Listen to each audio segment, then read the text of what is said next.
Olá pessoal, nessa videoaula vamos falar um pouco da completude das retas reais, mas de um jeito bem por cima mesmo. Não vou ser técnico, não vai ter definição pesada, nada disso. Só vou citar alguns nomes e alguns resultados e que depois eu vou falar qual é a linha que a gente vai trabalhar e por quê. Mais precisamente, porque a gente trabalha na linha do axioma do supremo para falar de completude da reta real, mas bem por cima mesmo. Então, qual é a ideia? Bom, quando a gente está falando da reta real, e vamos pensar bem antigamente, quando não existia sistema numérico, nada disso, o que nós tínhamos de, vamos dizer, maior motivação matemática era essencialmente geométrico. E na geométrico nós tínhamos o que a gente chama de um conceito primitivo, que é a reta real, e a gente considerava um ponto que a gente chamava de origem. Tá? Não tinha letra, botava O se pensar, ou qual a letra grega que botava aqui. Mas a questão é que a reta era um conceito que a gente chama de primitivo. Não tem como definir, só tem como desenhar e falar, é isso, ponto final. E a questão, vamos dizer que o outro conceito primitivo é o que a gente chama de distância entre dois pontos. Ou seja, dado dois pontos quaisquer da reta, ou seja, dado um segmento, um pedaço de corda, eu consigo medir o tamanho dela. Quando a gente fala medir, o que significa medir? Aí tem que ter algumas propriedades. Esse aqui é menor que esse, e assim vai jogando, vai tendo uma ordenação natural. Além disso, também é natural considerar, depois de, claro, um certo tempo, considerar distância com sinal. Ou à direita ou à esquerda, que hoje a gente usa mais, menos. E o grande axioma, vamos dizer assim, é que todo segmento de reta pode ser medido após fixada a unidade de medida. Então, o que significa fixada a unidade de medida? A gente tem que escolher um tamanho que a gente chama de 1. Quem era o tamanho 1? Sei lá, ou o tamanho do pé do rei, o tamanho da distância da cocoroco, da parte da cabeça aqui até o pé, qual é a unidade 1?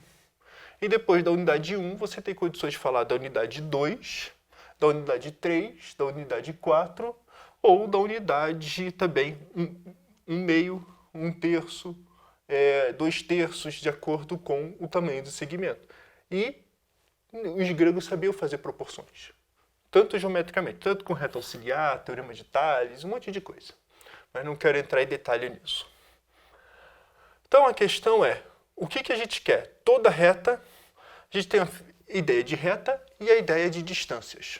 E com a ideia de distâncias, acontece que surgiu um pequeno bug, vamos dizer assim, que uma das distâncias que é possível medir na notação moderna é o que a gente chama de raiz de 2. Ou seja, é o lado cujo quadrado é 2.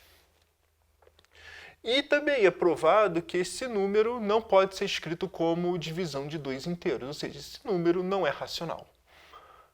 E a questão é que, para então considerar a reta real do jeito que nós vemos hoje, ou seja, para poder medir tudo, então nós temos uma necessidade de mais números além dos racionais, que a gente chama de irracional.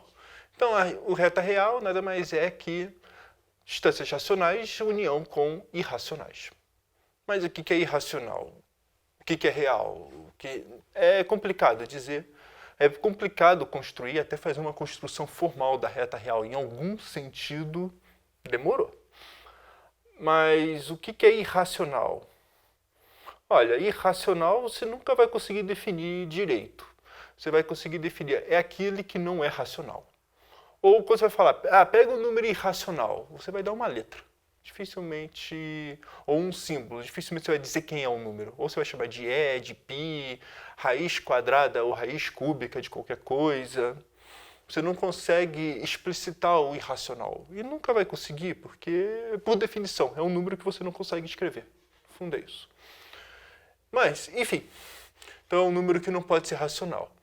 Mas baseado nisso, e baseado no segmento, o que a gente fez? O que historicamente era considerado? Ou seja, o que os racionais, o que os reais deveriam ter que os racionais não têm?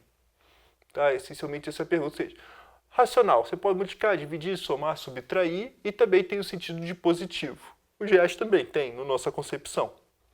Mas agora a gente quer fazer análise nisso. Quer entender um pouco quais são as propriedades chaves. E o que, historicamente, vamos dizer assim, a propriedade extra dos reais, ou seja, o segundo ponto, e que é intuitivamente geométrico, é o que a gente chama propriedade dos intervalos encaixantes. Ou seja, baseado nessa propriedade, que é essencialmente quebrar o intervalo em vários pequenos, a reta R em vários intervalos que encaixam cada vez menor, etc. Provavelmente você viu em livro, ou como que eu sugiro, viu o link abaixo, é a propriedade extra dos reais, ou seja, a interseção de intervalos de intervalos compactos, ou seja, intervalos AB, sendo que está um dentro do outro, é não vazia. E esse número não vazio é o que a gente chama de distância. Mas enfim, isso aqui, como eu disse, tem a descrição. Ela ganha essa propriedade porque ela era considerada, primeiro, que era mais intuitiva geometricamente, e segundo, que ela ganha, por ter um apelo intuitivo e geométrico muito bom, você consegue, com essas ideias, ver como se prova que você pode escrever todo o número real, tanto na base 10, como na base 8, na base 6 ou na base 2. Isso de forma direta e fácil ver que, ou pelo menos fácil de se convencer. Tá? Então essa aqui ela tem uma vantagem de não trabalhar com sistemas decimais. Você pode trabalhar com qualquer sistema, no fundo. Essa é a ideia, pelo menos geometricamente, e um approach, você consegue visualizar. Mas ela tem um problema, apesar de ser intuitivamente claro, ela é muito, para provar, por exemplo, situações de análise, problemas de análise mesmo, ela tem uma escrita um pouco mais complicada. E também uma escrita que exige muito trabalho até para organizar as ideias. E nesse sentido, muitas vezes assim, apesar de mais intuitivo, dá para contar a história, mas não vale na hora para depois fazer análise. Se eu colocar qualquer exercício de intervalos encaixantes já é um pouco pesado. Embora intuitivo de entender, pelo menos uma introdução. Mas, como eu disse, vê o link na descrição, que está a história, como que a gente faz o raiz de 2, o porquê que eu acabei de explicar aqui. Agora, mas só que para análise, como que eu disse, e esse para análise, o axioma da completude é o que a gente chama do axioma do supremo. Tá? Ou seja, isso vai ser visto na próxima videoaula, um pouco sobre isso, vai começar mesmo. Mas o que diz o axioma do supremo é que todo conjunto limitado superiormente admite um supremo, que não está necessariamente do conjunto, mas está dentro da reta real. A questão é, o axioma do supremo ela é menos intuitiva, embora muita gente fala, é intuitivo falar aqui, mas não é intuitivo. É difícil até aceitar que sem prova, vamos dizer assim, como construir a reta real. Então tem o esquema de Cox-Dedekind, de construção, mas é mais pesado essas construções. Mas em compensação, o axioma do supremo, ele, apesar de ser ácido a introdução, né, vamos dizer assim, ele depois se torna mais simples. Depois que você passa pelo momento difícil inicial, ele se torna mais simples de escrever e o ganho é muito maior. Você ganha uma intuição muito boa.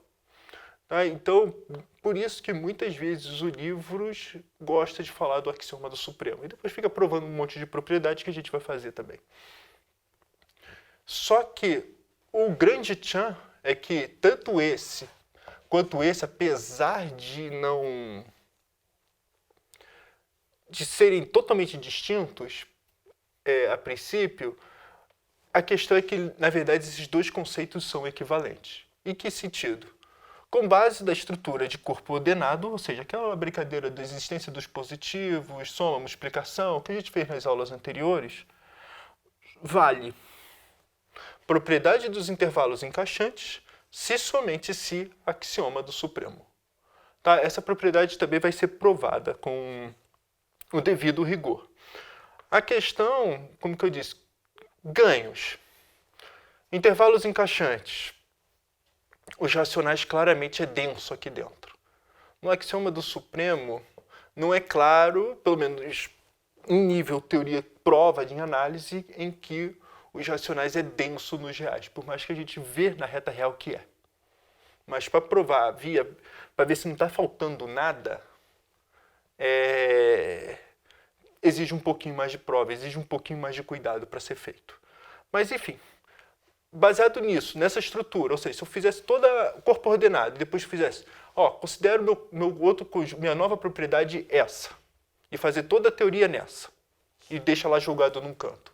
Ou depois fazer a teoria toda nessa, e deixar tudo aqui no outro canto, eu estou dizendo para vocês é que um prova o outro, se somente se. Você consegue chegar daqui, concluir intervalos encaixantes com teoria, e intervalos encaixantes você consegue concluir só construindo aqui que vale o axioma do supremo. Exige um esforço, tá? Não é fácil assim não. Mas só para dizer que são equivalentes, e o caminho que a gente vai seguir vai ser esse aqui. Mas não tenha dúvida que eu vou provar essa equivalência. É isso.